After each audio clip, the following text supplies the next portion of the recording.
face it, Judas is the only good Fozzy song.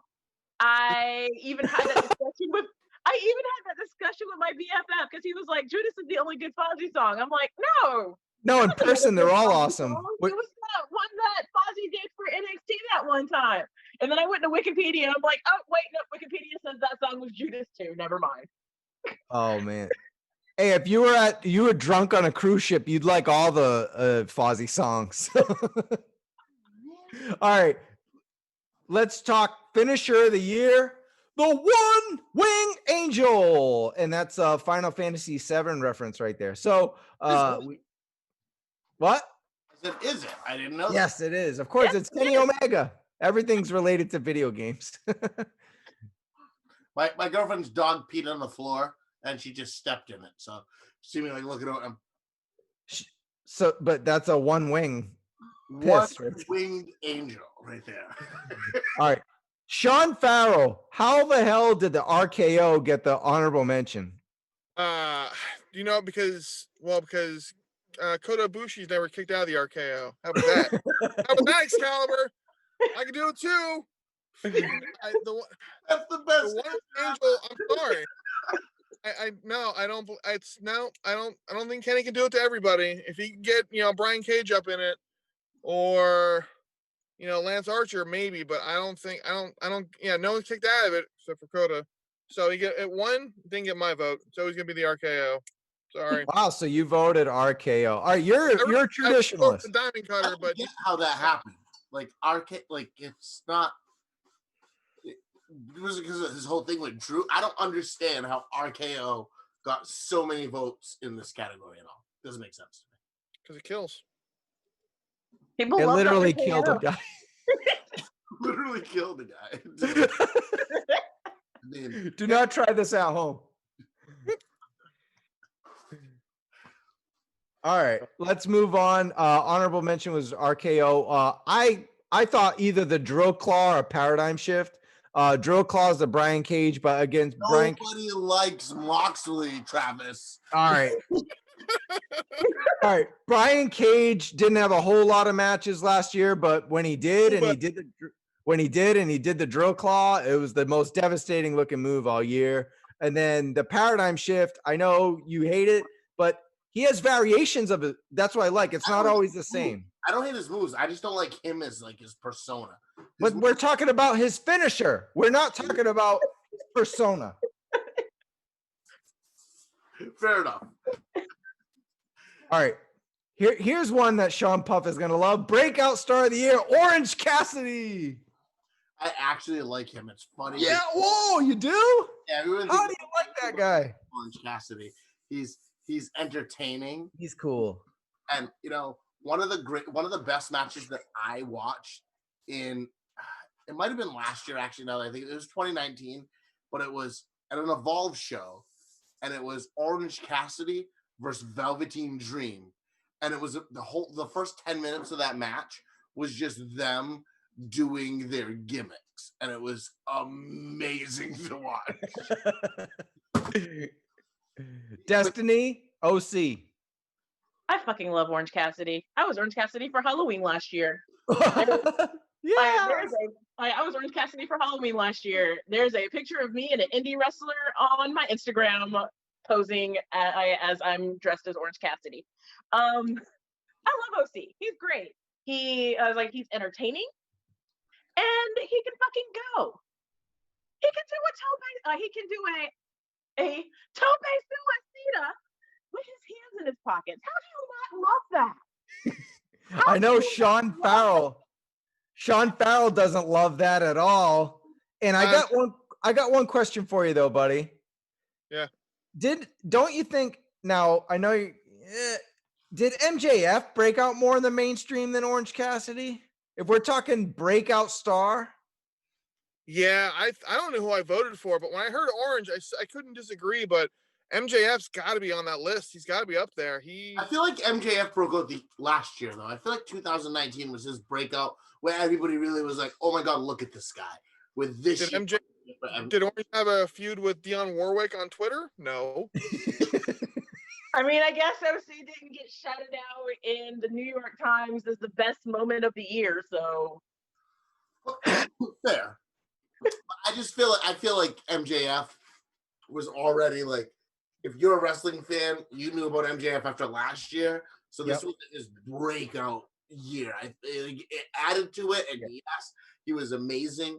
But I feel like it wasn't like his year where people found out about him. That was 2019. This year was the year people found out about Orange Cassidy that didn't know who he was. All right, that's a great point, and I think Orange Cassidy is a great winner there. I don't totally disagree. I was just bringing up a point, but sticking with MJF, he wins our best social media, and there's only one other person, and it's kind of adored by myself, Kaiko, some others, Destiny, Makito. Come on, like Mari has such does a she great, got Mari has such a great social media.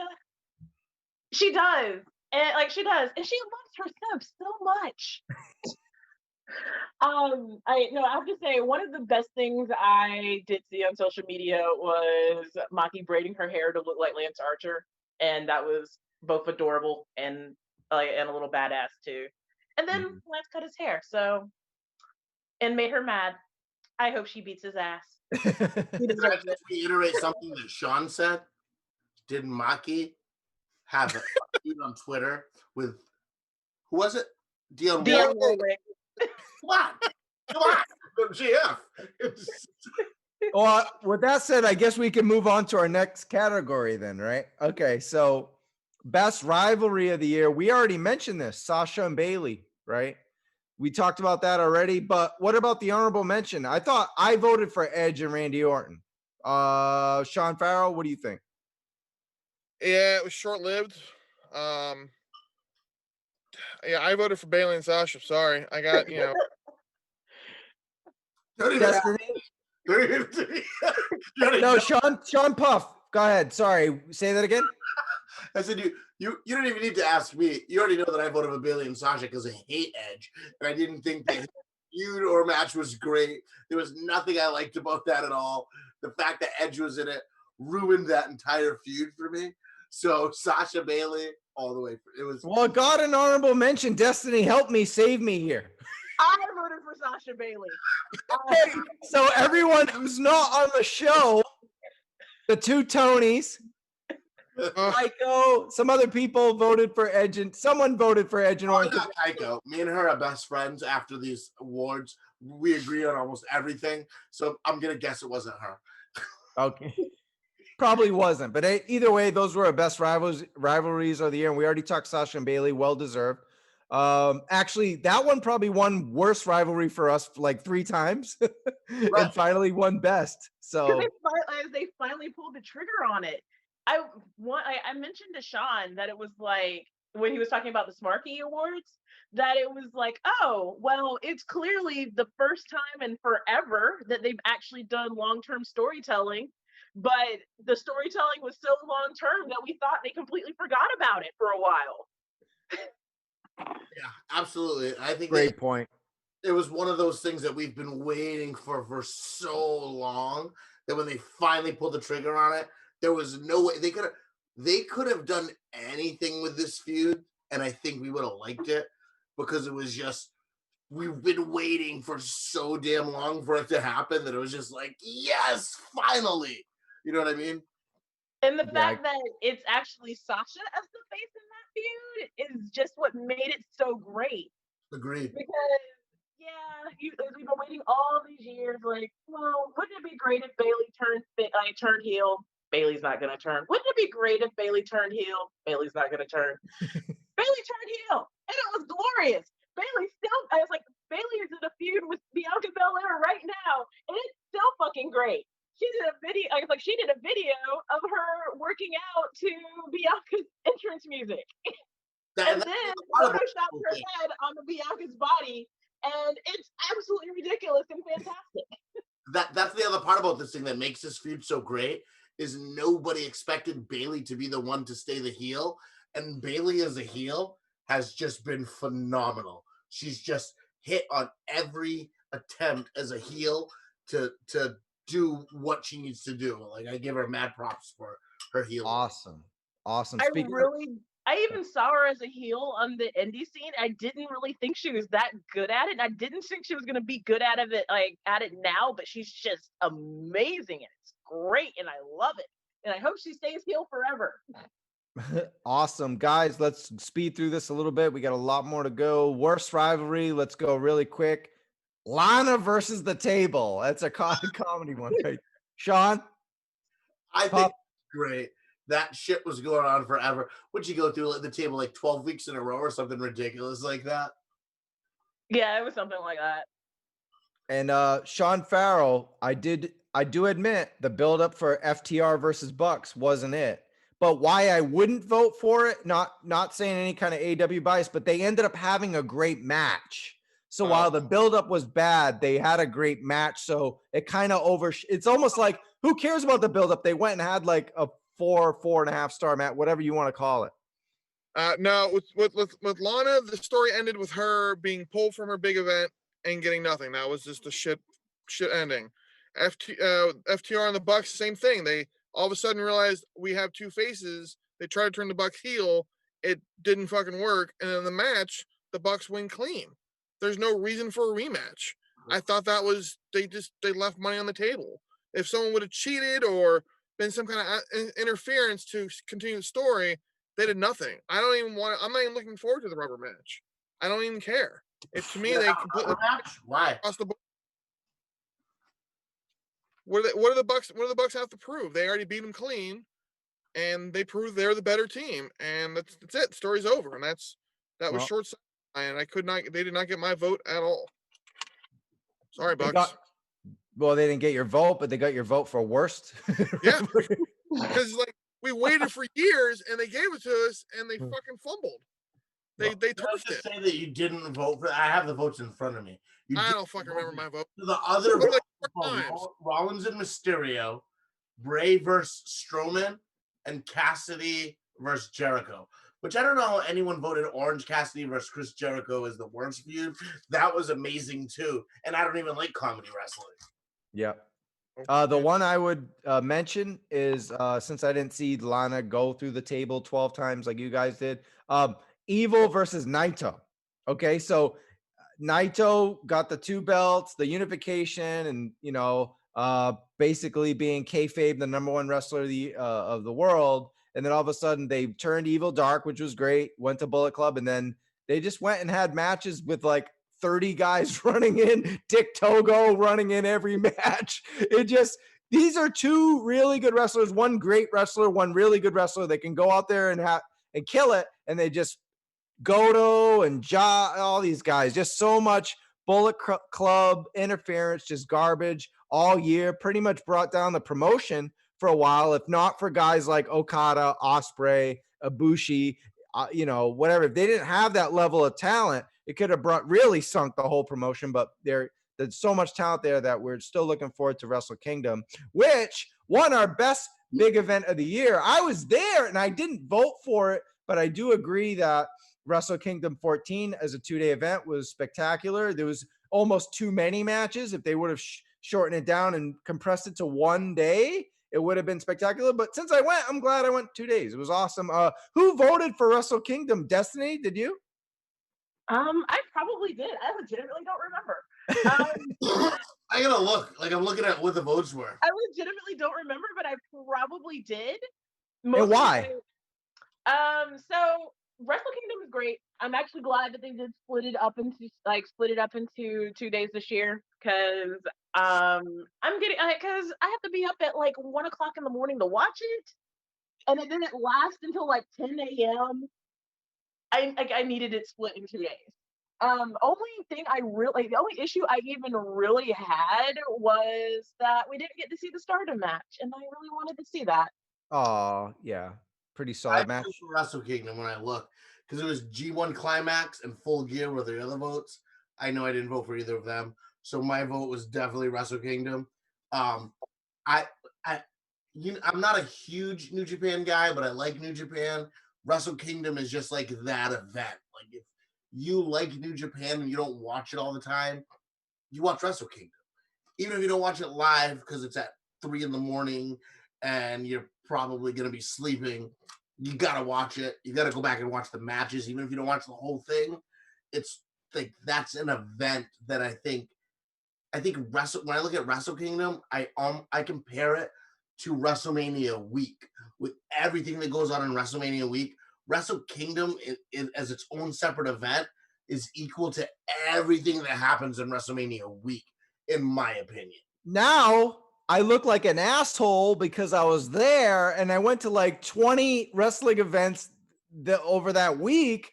or whatever it was, 15 wrestling events. And now you supported the fact that I should have voted for Wrestle Kingdom because as a whole, going to Noah, going to DDT, going to Big Japan, going to whatever it is, Stardom and all this stuff. Yeah, of course. I mean, going to All Japan. If you include all that, fuck yeah, nothing touches Wrestle Kingdom. But as Wrestle Kingdom in its 2 days, I'm just looking at my match ratings. I'm like, G1 Climax had it's almost unfair because G1 Climax should almost be its own. We should have a best tournament event of the year, like, because there's the best of the Super Juniors. There's the Noah N1, which is always good. There's what's the not Wrestle Circus, but what's the tournaments? What's that? The Carnival one. What's that? There's 2 tag team tournaments. Well, yeah, there's tag team tournaments. There's even WWE does some tournaments sometimes and whatever. And you know AEW is going to start getting into that Super stuff. Take Up and yeah, there's tons of tournaments next year. Yeah. So that way you've heard it here this year. Next year, new category. Champion Carnival. Yeah, we'll do it next year because All Japan's champion is it Champion Carnival. That one's I heard that was tremendous this year. I didn't get to watch it, but yeah, G1 Climax would have easily won. There was 1,000,004+ Bible matches. But then if you just make it like the 1 or 2 day event, yeah, I would have voted Wrestle Kingdom too. Sean Farrell, have NXT takeovers taken a dip in quality? Absolutely. However, they had a 25, 26, streak going. They didn't have a bad show, and then it just once they went to USA Live, the 2 hours, their builds have been different, and it's been hampered. They've been good, they've been great, and they've been okay. And there's never been a takeover that was just okay. And this year we had like 2 or 3 of them. It felt like it's kind of they're going down. They got to do something. But it's been NXT started that an NXT takeover is not even in the discussion for pay-per-view of the year. Yeah, right. Oh, that's true. Always was there. Almost like go ahead, Sean. When I said when it was a 3-weekend show, when it was a takeover and then whatever the pay-per-view is always chasing to do as well as takeover did. And at this time, it just they faltered. It's been a bit of a rough year for the NXT brand. Absolutely. And we're going to get into best brand right now. It was AEW and it just barely beat NXT. NXT got our honorable mention. Destiny, as we know, we just talked about it. It was kind of a down year for New Japan. After Wrestle Kingdom with the pandemic, it really hit this company as hard as any. Despite America really suffering from COVID a lot more in Japan, but some of the rules that Japan did, that not having weekly TV really affected the New Japan brand. Also, we know Harold May left.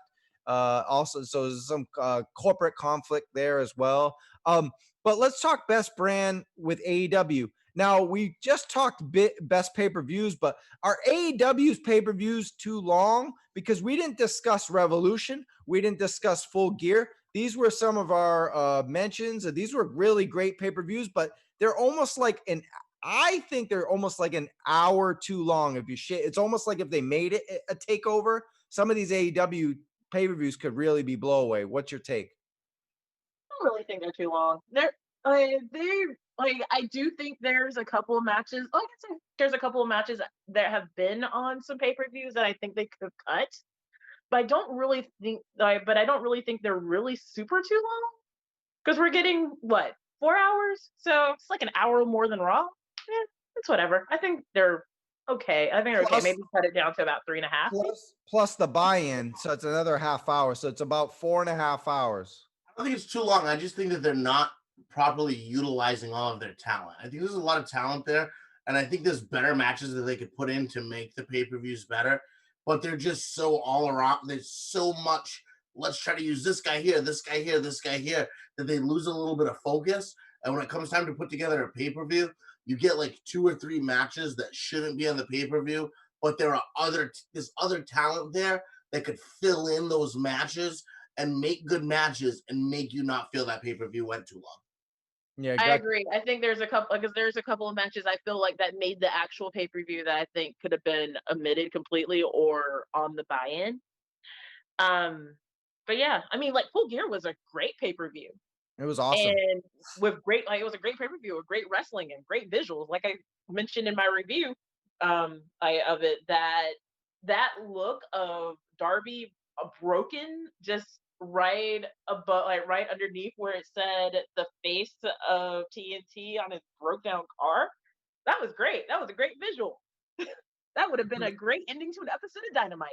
But Well, you brought up a great point because we're talking best brand. And I think one of the reasons when it comes to talent, it's probably a draw between AEW and NXT, but the production value of AEW every week on Dynamite, people say this feels like Nitro, whether you like Nitro, the booking and all that stuff, the feel of Nitro with like the production value was always high. Sean Farrell, I know you're tough on AEW during the show. Who did you vote for and talk AEW winning? I believe I voted for NXT and NXT UK, but AEW has been it's tough for me to admit it. I want them to do better. They do have that WCW vibe going, which I love. As a kid, I was WCW from way back from when it was Jim Crockett up to the end. I never missed an episode, and I get a lot of that vibe from AEW. And I am tough on them because I want them to do better. They're getting better, but there's still things they can do to improve. But it's been great. It's not a great show every week, but overall they were a great brand. They're definitely better than WWE. It's which is normally easy to say, but without New Japan was down, Ring of Honor was out, Impact, MLW, all of them. But it's AEW, stood strong the whole way through. Definitely well deserved. Here's why AEW won. AEW won because despite the things that I personally look for, right? AEW filled a gap because of everything that happened with 2020. AEW, I bitch about it all the time, but they filled that wrestling is for everybody crowd. So they not only gave things that I liked and things that you liked and things that Sean liked, and you know what I mean? They gave a little bit of everything that everybody liked, where NXT was great, but you gotta like NXT. If that's not your cup of tea, they didn't really like get into that, fill in that void for people that watched other wrestling that didn't have it because of the pandemic. AEW did a really good job during the pandemic of not only focusing on those top guys, but taking those indie guys that a lot of people really love and couldn't see because there weren't indie shows, and giving them that outlet and allowing them to be seen. And even some of these guys that won't blow up and won't be anywhere, they were able to be seen by their fans on AEW programming during a time where they otherwise would not be able to be seen. And I think that is what pushed them above as the best brand, because they really just encompassed more wrestling. All I got to say to that is, who the fuck is Griff Garrison? All right, Destiny, I'll just let you talk about this because you came up with this idea and everyone followed. The most overused move in wrestling. Go ahead, tell us. it is absolutely 100%. And God, I love you, AEW, but you have really got to stop doing this shit. 5 people standing around waiting for someone to do a dive. I hate it. I hate it so much. It's the biggest thing I complain about all the time. It's spot monkey shit. Like I love spot monkey shit, but at least let the shit look natural. Yes, that irks me so much. That is my biggest pet peeve with the Young Bucks. Is every Young Buck match this sometime when Matt and Nick stand next to each other and put their arms around each other and stand around for 2 minutes while the other guy runs around the ring and jumps up, climbs over something, and leaps at them, and it just drives me crazy. All right, moving on. We don't need to say more. Everybody knows. If you want to hear more about it, read my next article. I'll probably talk about it in it. 2 pages of the spot monkey wrestling. All right, next category. Forget best match of the year. We'll get to that in a second. What about the best cinematic match? It's now a thing. Sean Farrell, are you okay with this category at all? They have their place. They've gotten better, then they got worse. but I thought AEW had the best match with that the gridiron stamp, whatever the hell it was called. Stadium The Stampede. Stadium Stampede. That was just a lot of goddamn fun. It was They amazing. built they built to it was wonderful, and then the execution was great. I mean, I know Taker won because it's Taker's last match with AJ. Boneyard match, yeah. Boneyard. But I thought the Boneyard match was better than the Boneyard match, but that's just me. God, that was fucking terrible. But no, they're interesting, but it's like, no, I can see why Taker he got the sympathy vote and the goodbye vote, but to me, it was the stadium match was just fucking fun all across the board. Destiny, your favorite cinematic match of the year? Okay, so I agree with Sean that the Stadium Stampede was fun as fuck. I voted for Firefly Funhouse with John Cena. Poor John. I was like, it was possibly headache-inducing, but it was so much fun, and it was just clearly a love letter to wrestling, and it was great, and I loved it. I was not really that big a fan of the Boneyard match. It wasn't my least favorite cinematic match of the year. God bless. I was like, I love Big Swole. I like Britt Baker. God, I hated that match so much. It was so awful. But it was down. I was like, so yeah, it definitely wasn't my least favorite cinematic match of the year, but there were definitely much better cinematic matches. Sean? I loved the Boneyard match. I thought it was amazing. It was my favorite cinematic match of the year because it was, well, yeah, I get the whole fun part. Those other matches were all fun, but if you take away the fun and you just look at the fight of it, the Boneyard match was a better cinematic match to me for that alone. If you want to talk worst cinematic match, let's talk about something they did on Impact, because they did some really bad cinematic matches this year. So, oh wait, I think I know which one you're thinking about. But I'm just saying, like, I enjoyed the Boneyard, and not just because I had an entertainment company called Boneyard Entertainment. That was just a little side thing to that.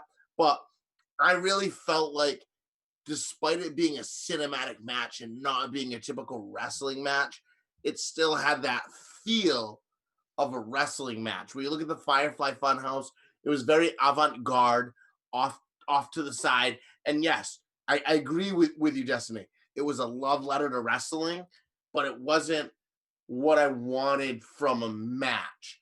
And Stadium Stampede, I thought, was too much towards that wrestling is for everybody crowd, where there was all this cute, funny, to me, shit that I didn't want to see.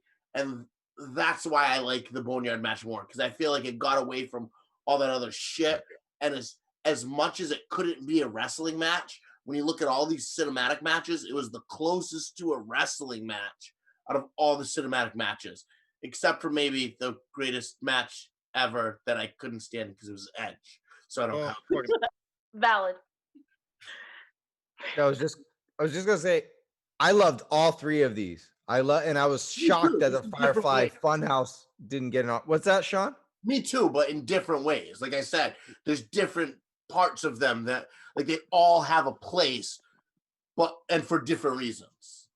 Yeah. But yeah, I loved all three, and I was shocked that Firefly Funhouse didn't even get an honorable mention. But maybe everyone went Boneyard and Stadium. There was one vote for Firefly Funhouse. Now, when me.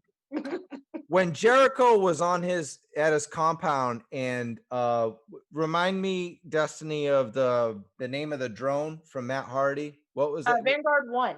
Was that this year? That was this year. Yeah. Now that wasn't a match. Because I thought Vanguard 1 was last year and he got destroyed, and it was Vanguard 2 this year. Oh, you're right. It is Vanguard 2 this year, because because Vanguard 1 got destroyed in another cinematic match. So yes, it was Vanguard 2 this year. Where I was like, because we had the empty stadiums at that point when Matt Hardy appeared and Chris Jericho was cutting a promo on the drone about how doesn't like what he stands for and his politics. That was awesome. On social media. Yeah.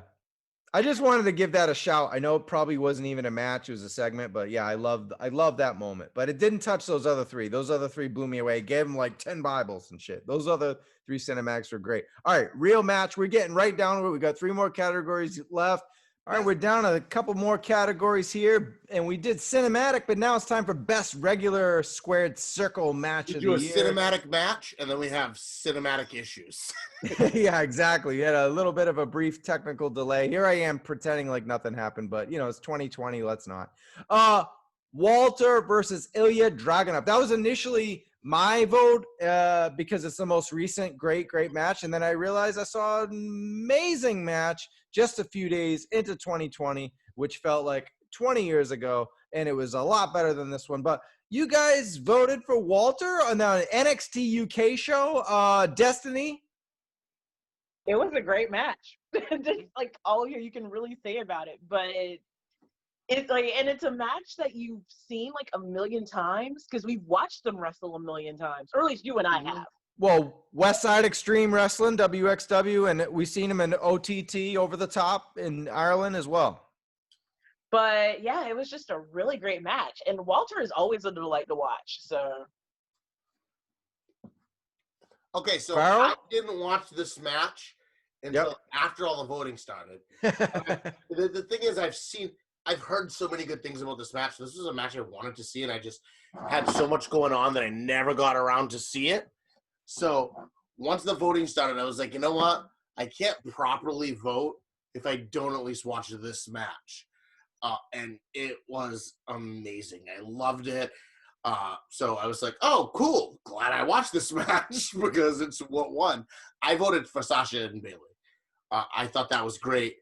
But after this one, I realized I can't really come on the show and talk about the match of the year if I haven't watched the match of the year, Wait, so you saw Wrestle Kingdom, which you don't watch a lot of Japanese wrestling, and which means you saw Okada versus Ibushi, and you voted for Sasha versus Bayley. I just loved that match. I think it's just the weight on it. I wanted it for so long, and that match just did it for me this year. And you also got to think, here's the one thing with Wrestle Kingdom when it comes to things like this. It was so long ago, maybe. I should have rewatched that match again before I did my voting. But it was the 2nd or 3rd of January, so it's I understand so long completely. into the year that it's right forgotten. And after I corrected my vote, having had Walter first, and then being like, no way, Ibushi Okada was like amazing. I went back and watched Okada and Ibushi and was like, thank God I changed the vote. It didn't win, but at least in my heart, I know that's the best. Farrell, what'd you go with? I went with Walter and Dragunov. I love the Wrestle Kingdom match, but it was 6,000 years ago. Everyone starts the year off like, okay, we're gonna keep track. I'm gonna keep a list going. We'll be good to go. And then by middle of March, no one keeps up on it anymore. And then next thing you know, it's this year in review, and you're going through, you're trying to remember what the hell you voted for, what you loved. But Walter and Dragunov just beat the hell out of each other for felt like 45 minutes of just pure pain. Yep. It was a great build. The pause was, they did what they had to do. But that was just, we've seen the match before, but for a lot of people, it's their first time seeing it, and they delivered from bell to bell. It was just freaking awesome. Yeah, definitely, especially for the WWE audience. They don't see that kind of level of violence not in a very long time. And this was the vicious Walter many of us have been waiting for. Don't get me wrong. I think he's been great under the NXT and NXT UK banner. They've done well, but it's still in the WWE system and the formula. We haven't seen this level. I know a lot of my indie smart friends that don't watch WWE at all, when they did see some of the NXT matches, they were like, this Walter's kind of soft. And I'm like, well, within the WWE paradigm, I think they've done a good job with him. I don't expect him to be any, more vicious or violent or whatever. And he was in this match. True story. He was just vicious. And I wasn't big on Walter before.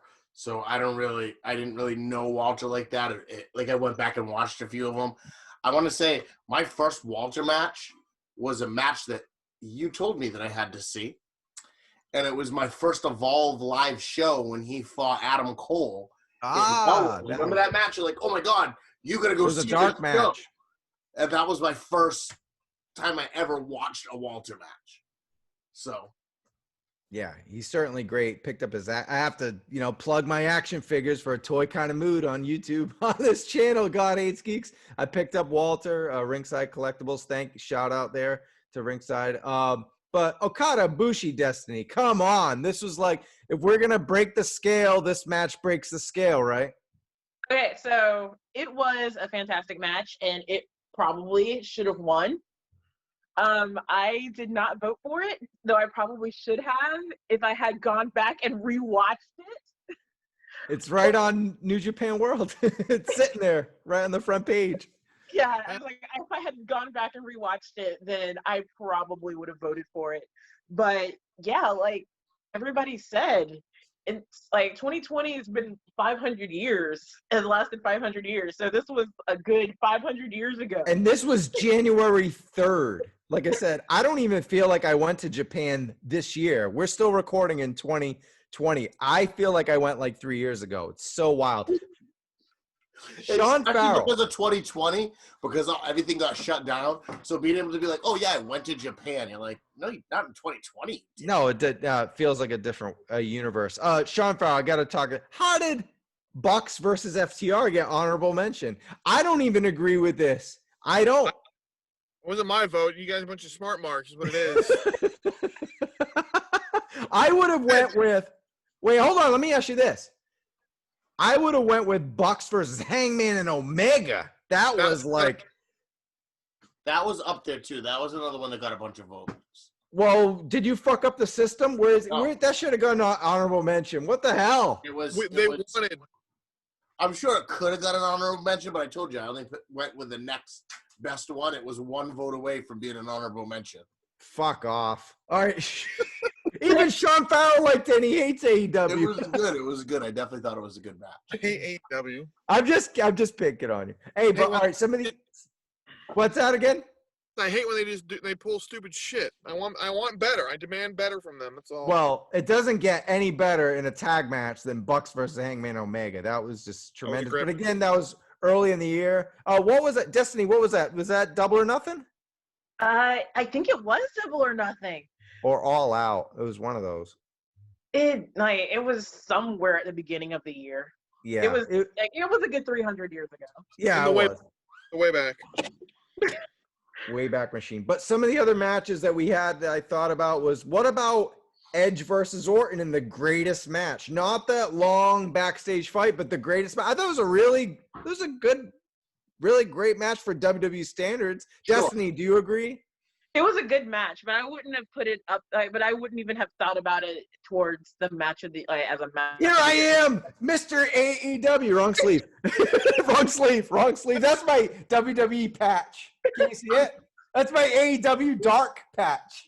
Look, Mr. AEW thought of. I love Edge. That's probably why I love RKO. But I thought of a WWE matches in my honorable mentions. Come on, none of you guys. Wow, I'm shocked. I thought of an AEW match in my honorable mention. I mean, it's all love. It's all love. We're bringing in the good vibes with 2021. All right, one more WWE match that I thought was pretty tremendous. I didn't give it like a high scale, but looking back at it, was a really great match. Goes against the grain of what WWE does, and that's Finn Balor versus Kyle O'Reilly. Any of you guys vote on that one at all? I love that match. I didn't vote on that match. Destiny, you were saying? I love that match. It was so vicious. I love that match. It's like I really like. Okay, so first of all, I'm so glad that Finn's back in NXT because he was just floundering on it just felt like he was floundering on the main roster. That stupid smile. Oh my God, I hated that. I was so annoyed with that. I'm so glad he's not doing the freaking little thin freeze. Let me smile. Oh my God, it was like this. How do you go from the demon to that? That's what I want to know. I don't know. But I'm so glad he's back. On the main roster, he was just teeth and dick. It feels like now that he's back in NXT, it feels like we have Prince Devitt back. Yes, the Prince is back. And Kyle, I was like, and Kyle is phenomenal. Kyle's always Yeah, been they phenomenal. really gave him a push out of the Undisputed Era. I'm really happy that. So I'm gonna say that I feel like that match kind of gets overlooked because it's Kyle O'Reilly, and as great as Kyle O'Reilly is, I feel like he's not, like you said, he's not pushed and he's not given that spotlight. So when you think about it, it's just like, yeah, but it was Kyle O'Reilly, even though the kid's fucking nasty. But I just don't think he gets in WWE, in NXT, he doesn't get the credit he's deserved. And that right there is my biggest problem with the Undisputed Era. I think you've got a lot of great talent that goes unappreciated and underutilized because of how they've packaged them. And because everyone is always constantly focused on Adam Cole, baby. I love it. One more match I want to mention. My favorite, as far as I can remember, I didn't watch any international women's wrestling because usually some international women's match wins my match of the year or whatever. But this year I went with the In Your House triple threat between Io Shirai, Charlotte Flair, and Rhea Ripley. I thought that was awesome. That was amazing. That was a great match too. But it was a great match, but I honestly didn't even think about it because I tried to block Charlotte in NXT 2020 out so much. I'm still so pissed that she went over on Rhea Ripley. Totally understood. Let's stick in with the females. Our best female wrestler of the year, drum roll, was not Io Shirai. Guys, Asuka won. I love Asuka, but how did she win over Io Shirai, Sean Puff? I think because she just, her end of 2020 has just been ridiculous. Like, think about it. She got the Money in the Bank briefcase, and ever since then, it's just been a non-stop roll. She won the title, lost the title in that bullcrap, but won it back. Now she just won the women's tag team title on top of it.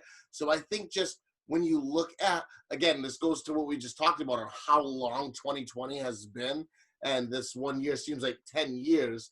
So when you look at the last 2 months of Asuka, the last 2 months of Asuka was amazing.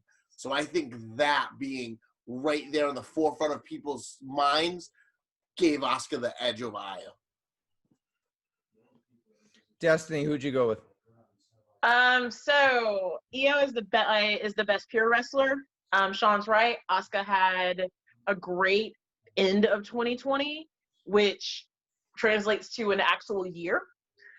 I voted for Bayley just because we're talking the longest reigning SmackDown Women's Champ, first Grand Slam champ. But I was like, Bayley just had a phenomenal 2020 from beginning to end. Farrell, who'd you go with? I went with NXT champion Kaylee Ray. I love Asuka. I love Io, Bayley, but to me, Kaylee Ray hasn't had a bad match this entire year. NXT champion Kaylee Ray? NXT UK. Oh, I forgot about that brand other than that one match with Walter. Who's that? I used to watch it, but yeah. Travis was like, did you go to 2022 already? Like, what did I do? Yeah, she's coming up now. I agree with you. I think she's awesome. But again, that suffers from the same thing. NXT UK suffers from the same thing that happened with a lot of other wrestling. 205 Live and all that, yeah. Yeah, it kind of fell off. And even though it's back, I haven't even really been watching NXT UK because I just haven't got there. Yeah, I got you. Same. Oh, damn you, 2020. Hey, no, and same with me. Like, I stopped even after seeing all the tremendous wrestling in Tokyo and Osaka. I went home thinking, right, maybe like the first couple weeks, first month, first 2 months, I was like downloading all kind of DDT, All Japan, Noah, all that stuff. And then after like the pandemic hit, I stopped following international wrestling. I mean, I barely followed New Japan. That's kind of the kind of year we had. Mm-hmm. And the fact that we don't even have a New Japan wrestler up for male, I mean, obviously male wrestler of the year is crazy. No votes for Okada, no votes for Tanahashi, no votes for Naito, no. And why would we? They barely did. There was nothing other than Wrestle Kingdom and a couple spot big shows, and the G1 was excellent. But that, like you said, that's 1 month. And I think they if that messed had up been like you. any other year than this year, Osprey would have been in the conversation. Yep. Probably, yeah. But I think a big thing that hurt New Japan was like you guys touched on it earlier, the whole Naito evil thing. Just it wasn't done right, and it kind of brought them both down. Where a lot of people would have been like, "Oh, Naito all the way," and Okada he didn't have an Okada year at all. I mean, No. did he lose to Yano at one point? Losing to Yano and Yeah, that stupid King of Pro Wrestling tournament thing, and then all comedy matches with Okada. Very, very down year. One guy who didn't have a down year, want to give a shout out to Noah's Go Shizaki. He was excellent and also had one of the better matches of the year. But again, Noah, not a huge audience, so didn't hit everybody. And then a couple honorable mentions were the AEW baby faces that we talked about, Cody and Moxley, for those reasons we mentioned. But our best male wrestler of the year, Drew McIntyre. Drew McIntyre, Sean Farrell, you voted for him in every category. You love Big Drew. You even voted for Drew McIntyre for best female wrestler of the year. You're in love with this guy. Best tag team of the year, Drew McIntyre. Best brand of the year. Drew, talk about the Drew McIntyre, man. Come on, talk about him. He, as I said, 19 years to finally be where he was supposed to be. He had he took a real long bad detour. He's come back and he's been the shining star for WWE since when he came through NXT and then he went to Raw and he got saddled with Dolph Ziggler. It was like, Jesus Christ. But once he broke free, he just ascended, rumbled. That place erupted, and then it was just great.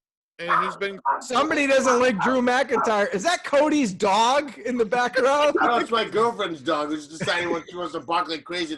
Apparently, he doesn't like Drew McIntyre. Oh, well.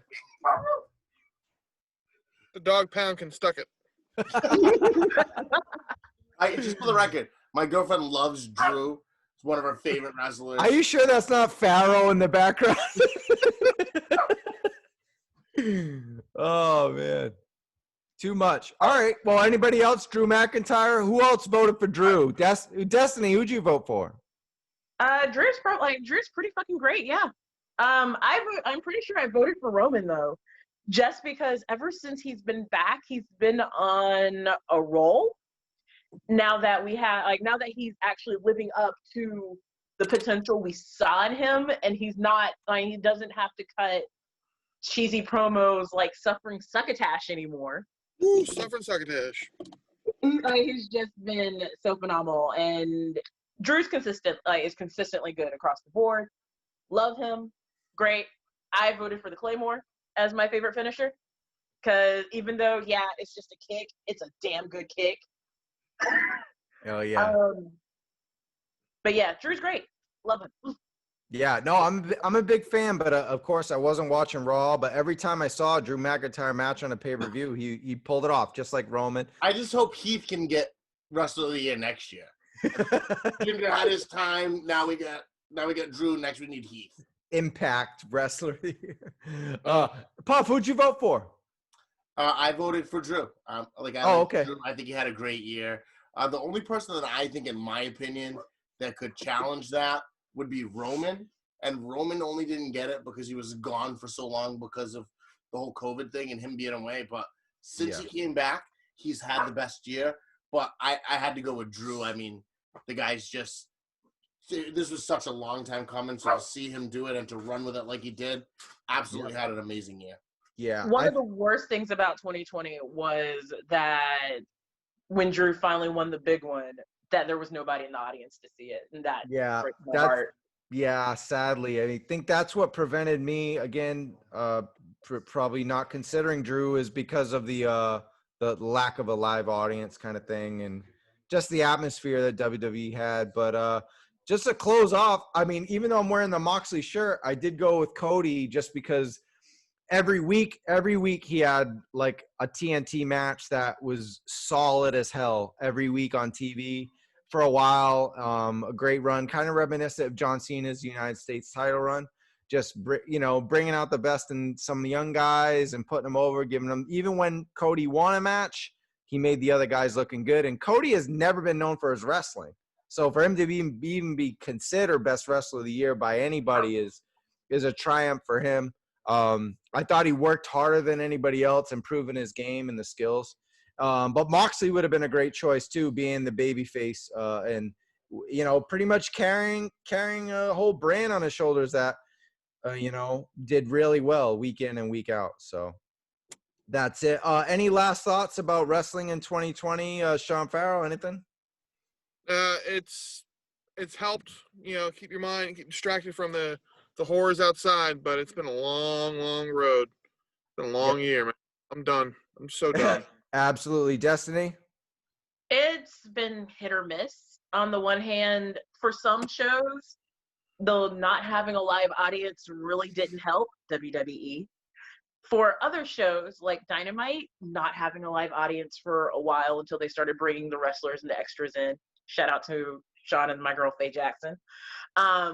That like for a while they were able to do such cool stuff because they didn't have an audience, and then they started bringing more in, so they did. But honestly, I just want to go. I just want to go to a show again. That's really how I feel. I just one want to go promotion. To a show again. Destiny, this reminds me, one promotion we didn't mention for almost a 2 hour, hour and a half, however long we've gone to, PWG. And mostly it's PWG is pretty much merged into AEW. I mean, we got Rick Knox, Excalibur. We haven't seen Super Dragon yet. We're never going to see that guy. But, pretty much Jungle Boy, Orange Cassidy, even the list goes on. A lot of these guys have merged over to these promotions. So the fate of PWG as a regular, a local, whatever you want to call it, as a guy who went every month in and month out. This year, I mean, they haven't shut it down completely. I don't know if they will. I don't know what the story is, but the fate of PWG for next year is really, I mean, Bola was a thing. I mean, I probably was able to afford a new apartment because I didn't spend $500 going to Bola one weekend. So maybe it's a blessing in disguise, but I really fucking miss PWG, going to the shows and seeing all my friends and even chatting with Uncle Dave in line. Going over Evolve, but it's not really because of the pandemic. But I do feel like the pandemic kind of added to that. Like Evolve was on those among these indie companies that weren't getting money. So when Vince came knocking at the door, it was like, you know what? Hey, it's 2020. I'm just gonna sell, and that's where we are. I mean, luckily for you, that didn't happen with PWG. So hopefully you'll have that back. Yeah. For me, I'm hating that I'm never going to be able to go to an Evolve show again. Well, they're supposed to have an NXT for NXT run by Gabe Sapolsky, so that'll be your Evolve. I don't know what they're going to call it, but maybe NXT Evolve. That's not a bad name. That wouldn't be a bad name at all. 2020 has just been so it's just been so tiresome and so wearing down on everybody because of everything that happened. I mean, from the cinematic attempts of after everything that happened with the pandemic to shows being canceled. I mean, we were all planning on, like, you were going to come up for the whole Mania, like everything that was going. It wasn't Mania, it was SummerSlam up here, right? Boston SummerSlam. Yep, Boston SummerSlam. I was going to Dynamite. I still have tickets for that.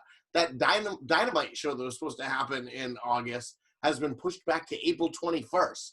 So I'm praying that by April, everyone gets this damn vaccine and I can go watch it, but I know it's not going to happen. I think 2022, we might get some normalcy, but it's going to be another long year. I hate to say that, but at least we'll be here. The Ringside Apostles, we have a show, and we'll be here hopefully two to three times a month. We'll see how it goes, but let's just announce it. The Sean and Sean Review Royal Rumble show, right? Can we do it? Let's do it. I'm in. Down? I'm in. Let's do it.